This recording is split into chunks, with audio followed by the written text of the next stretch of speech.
The manipulative we are talking about today is the Dienes Manipulative. This represents 1,000 units, whereas this represents 100 units, and this represents 10, but this only represents 1 unit. So our task is suited for Year 3, and our learning objective is to recognise the place value of each digit in a 3-digit number, hundreds, tens. An example of this that we could use in the main teaching method would be with the number 345. We would write the number 5 under the units column and then explain to the children that each one of these small cubes represent 1 unit each. In total there is 5 altogether.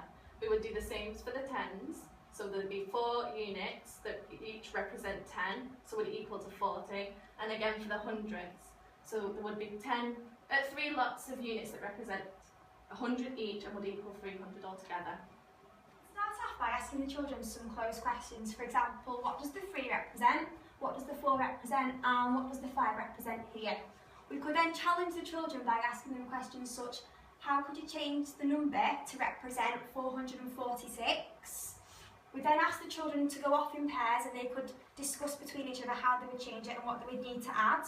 And then the children would come up to the board and explain what they've done and what they needed to add. The pros of using this equipment is that it's clear and visual representations, it relates to base 10, it makes sense of decomposition, it's easy to understand, and it caters for visual and kinesthetic learners. The cons of using this equipment are children may become distracted. Some may struggle with using the visual representation. It only caters for visual and kinesthetic learners, and some children might not be able to see the relation between 10 units and like one block of 10. It could be linked to social constructivism, as children will be in mixed ability pairs, such as gifted and talented with lower ability. This links to Vygotsky's idea of scaffolding and working with a more knowledgeable other.